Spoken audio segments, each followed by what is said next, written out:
Hello, I'm David Cheesman from the UNA Luton.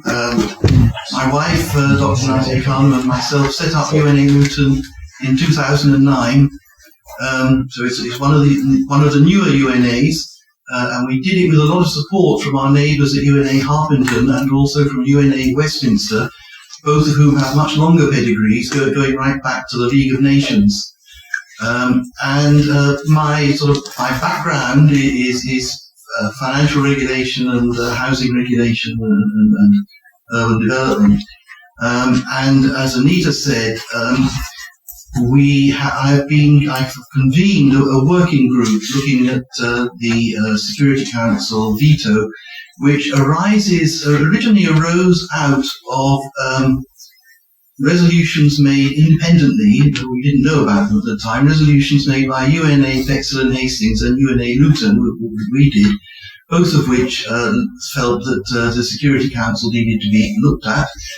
And what we're both going to talk about today is where we have got to, and I think one of the things this is effectively our pitch.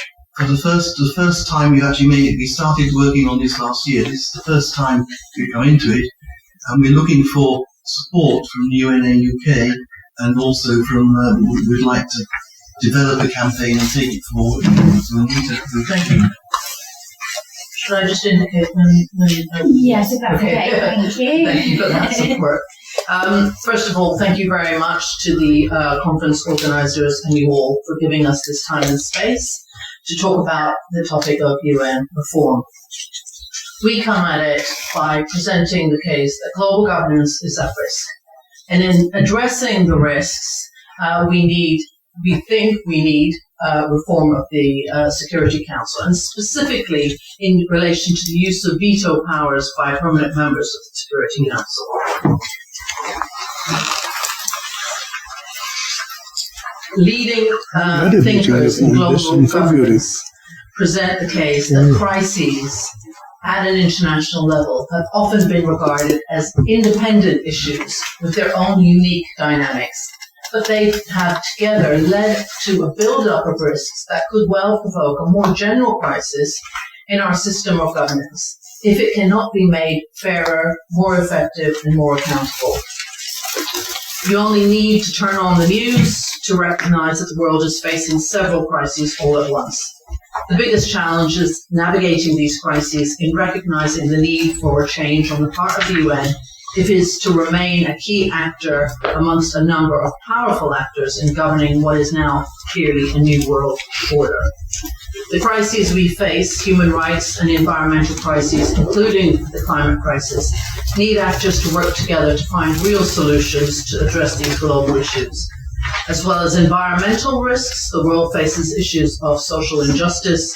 Remember DEI, EDI, equality, diversity, inclusion, the Black Lives Matter, Me Too movement, LGBTQ plus movements.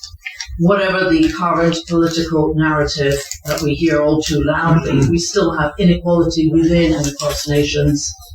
Inequality is part of the dynamic which forces people to migrate, and they find themselves often in modern slavery. Conflict is another factor of this dynamic, and placing people at risk of becoming vulnerable to exploitation. So I speak of global governance essentially as global cooperation in finding solutions to these challenges that we face. The global pandemic illustrated how non-state actors across the globe needed to cooperate in handling the crisis, notably members of civil society in protecting some of the most vulnerable people across communities across the globe. Organizations in all sectors, the public, corporate, the not-for-profit sector, are increasingly being held to account, notably by civil society and through social media. Some organizations have been on a journey to be more transparent about their policies, notably in relation to EDI and modern slavery, or what is the real impact that they're making on people's lives. We still have children employed as slaves in global supply chains. In the UN being more accountable, it needs to provide information to the public, justify decisions and actions, monitor and evaluate actions taken, enforce sanctions and remedial measures. In relation to taking action, UN states that it takes action on the most critical issues confronting humanity in the 21st century, such as peace and security, climate change, sustainable development, and human rights, amongst others. In addressing the biggest crises the world faces, the UN Framework Convention on Climate Change has recognized this dynamic we've been talking about. Complex relationships between climate risks and conflict are understood as a matter for the Security Council, albeit some states originally questioned whether it was a matter for the Security Council as the body responsible for peace and security. But the Security Council did examine the linkages between climate change and insecurity, and a debate was held on understanding and addressing climate-related security risks. Often on discourse in relation to the UN, the focus is on structures and processes.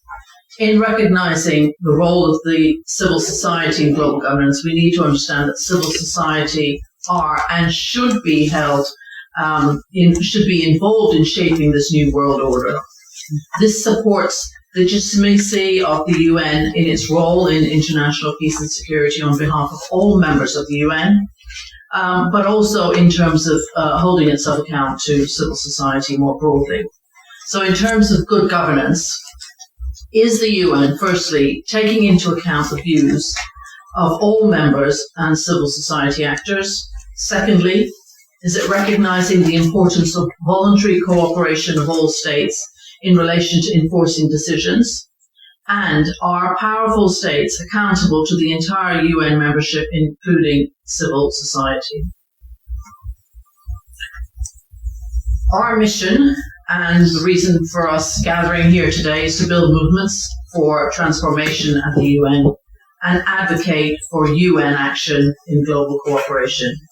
And on that basis, and echoing the view that there needs to be a symmetry of power, otherwise we will see flouting of rules. I welcome David to present the case for reform.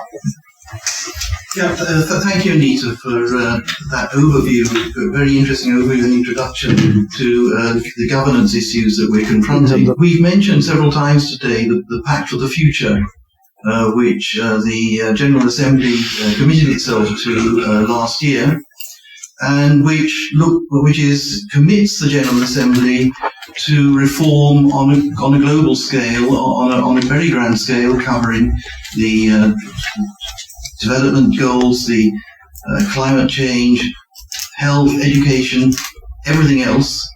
And it also commits to wholesale reform of the United Nations governance itself. And in particular, it mentions the reform of the Security Council, and it also mentions the question of the veto. So let's get on to the Security Council now. the Security Council is actually supposedly at the apex of the UN. It's critical to its mission and reputation. It is supposed to be responsible for the maintenance of international order and international peace and security. But I think we've mentioned several times today that there is a question of reputation. And the Carnegie Endowment for Peace a couple of years ago carried out an international review of opinions among policymakers and citizens of the Security Council. And what they concluded was that to a growing proportion of the world's government and citizens, the Council today is both feckless and unjust, dominated by irresponsible and unrepresentative powers who are inclined to abuse their position rather than safeguard the peace. And I think that's a very damning conclusion. It rings a bell, I think, with most people. I'm often very struck by the way in which people blame the United Nations for being ineffective and for being counterproductive. Almost always that is something to do with the Security Council. The excellent work that the United Nations does in terms of education, in terms of climate change, in terms of health, all of that is undermined by a sense that the Security Council is simply not performing its job. So Right. So here are the main issues with the Security Council. They are responsible for maintaining international security and peace. Their resolutions are mandatory. And the main issue, there are 5 permanent members, as we know, China, France, Russia, the UK, and the USA. It's not representative, it's an archaic. There are 10 elected members. They're elected for 2 years only, and 5 of them are elected each year. That means that they stay in office long enough to just find their way around, and then they're out. And at any time, 5 of them are still feeling their way. So they're out of the way before they just as they've really got the hang of what they're doing, they're out. Yep. And then 5 of them don't know what they are busy finding their way around.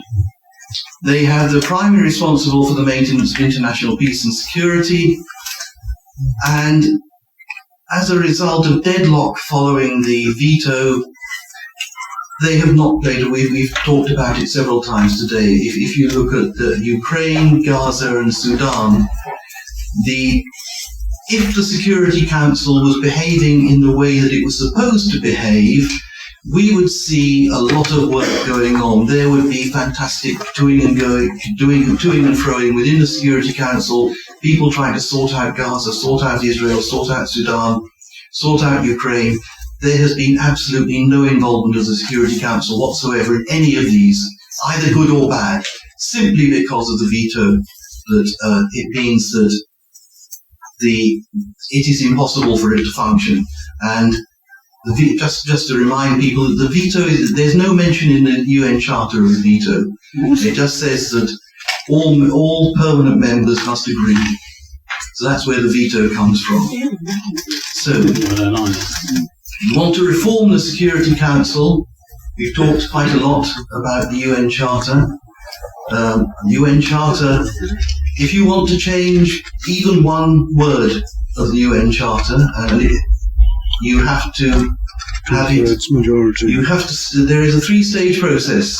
You need a vote by the General Assembly, 2/3 of the General Assembly.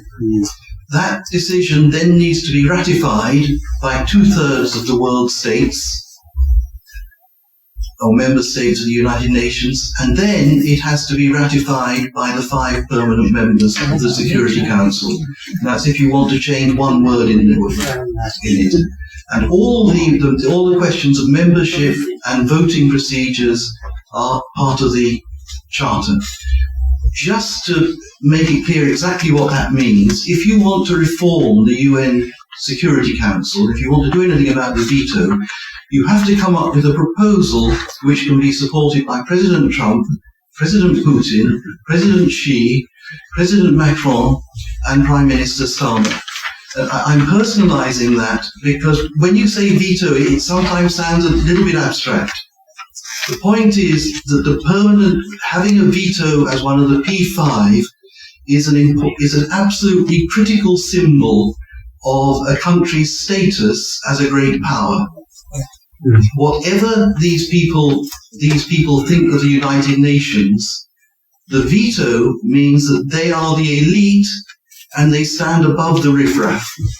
They are not in a position where secondary powers, the lesser powers, can interrupt them. So this is a question of the Security Council veto. This is not the kind of issue which a president is going to delegate to their foreign minister. So you have to get, as I said, Trump, Putin, Xi, Macron, and Starmer all have to support it. So our feeling is that if we're going to wait for the Security Council to be reformed through changing the Charter, we're probably going to have to wait quite a long time. And if we're going to see that the veto resolved, I think we're going to have to wait even longer. Now, all of the permanent members of the Security Council do support the expansion of the Security Council, permanent membership, because they recognise it's unrepresentative. not a single one, including Britain and France, who haven't used their veto since 1981, none of them have ever suggested giving up the veto. So if I wanted to put money on it, my guess is that what's going to happen eventually, if they do manage to get the Charter amended, is that they will probably increase membership of the Security Council, if they can agree on who should be involved. They might be willing to let elected members serve for a little bit longer, but I'd be very surprised if the veto gets amended. And I think that there are two possible outcomes for me. One is that you have a two-tier permanent membership, where you have the P5 who have vetoes, and then a lesser set of permanent members who don't have vetoes, or else we're going to end up with 10 vetoes, 9 or 10 vetoes, in which case absolutely nothing will ever be done, and the Security Council will become even more difficult than before. So we have been looking at ways in which we can somehow, the way I put it is putting a bit of grit in the machinery. I don't want to make undue claims to what we're putting forward. This is not a great sort of dramatic change in terms of the way the Security Council operates. But we've been looking at other ideas that have been around to try and constrain the use of the veto. And there are four that we've looked at. There's Resolution 377A, sometimes called the Uniting for Peace Resolution, where the General Assembly can recommend collective action, including the use of force, if the Security Council is unable to take a decision, which effectively means because somebody has vetoed. Now, that was introduced in 1950 by the United States, originally to try and prevent Russia, the Soviet Union, from vetoing action on the Korean War. In fact, it was first used by the Soviet Union against Britain and France because of their invasion of Suez in 1956. And then later in 1956, it was used against the Soviet Union for the invasion of Hungary. And several sessions there have been 11 emergency sessions convened. The 10th was convened by Qatar in 1997, condemning the illegal settlements in Palestine, and that last met in December 2024. There's another resolution, so that's that is one way of trying to kind of bypass the Security Council. There's another resolution that came up in 2022, which is that the General Assembly must hold a debate whenever a veto is deployed. This is useful. It means that a P5 member has to come down and address the Assembly. Unfortunately, nothing happens after that. So they come down, they say whatever it is they want to say, and then they go away again. So there's no action at the end of that. Then there is another initiative that we've been interested in, the Accountability, Coherence and Transparency Group, the ACT group is called, the Code of Conduct, which has been going on for some time, and there are now 120 member states. So this is a voluntary commitment not to vote against resolutions which are intended to prevent mass atrocities. It's been signed, as I said, by 120 people, including Britain and France, who, as I mentioned, haven't used their veto for about 40 years. But the three countries who do use their vetoes, which is the United States, Russia, and China, have not signed it. So this is a useful way of building up world opinion that it's voluntary. And then there is the other issue that we've been interested in is the ICJ, which is the International Court of Justice initiative. This was initiated originally by Dr. Jennifer Trahan from New York University, and what she wants to do is to get the ICJ to give a ruling that Security Council vetoes are governed by international law, and looking especially at mass atrocities, but also, for example, the Russian veto on Ukraine. The Charter is very clear that if a member state is party to a dispute, it shouldn't vote, and that's in the Charter.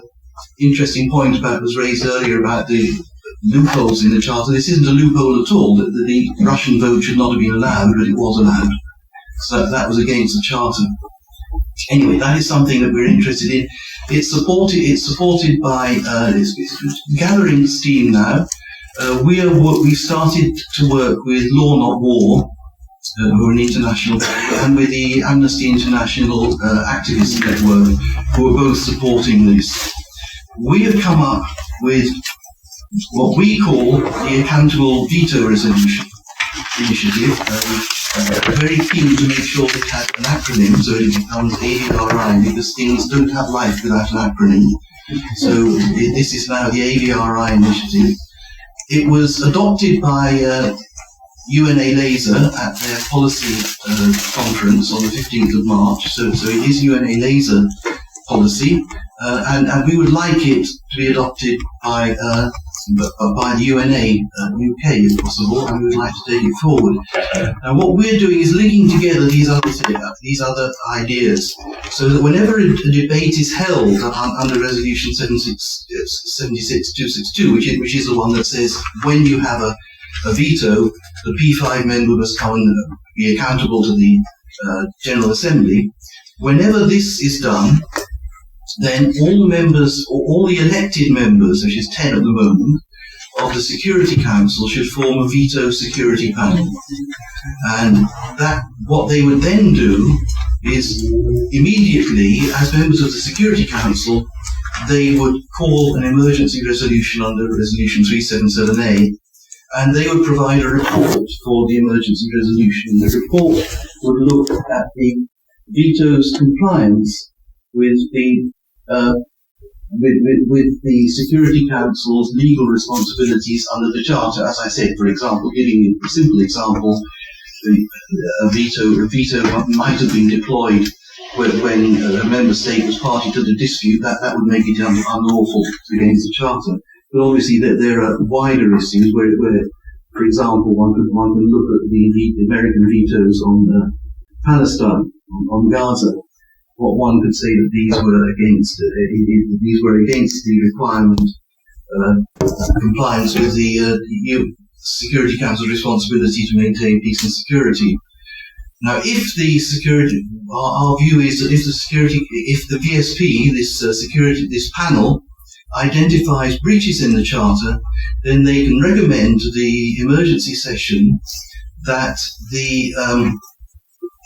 that effectively the Security Council was unable to take a decision because of this unlawful use of the veto, and therefore the emergency session should consider calling for international action, possibly including the use of force.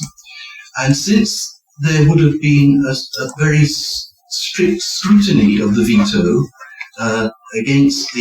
by elected members of the Security Council, testing it against international law, we believe that any resolution that's then passed should be considered binding on members as if it was a resolution by the Security Council.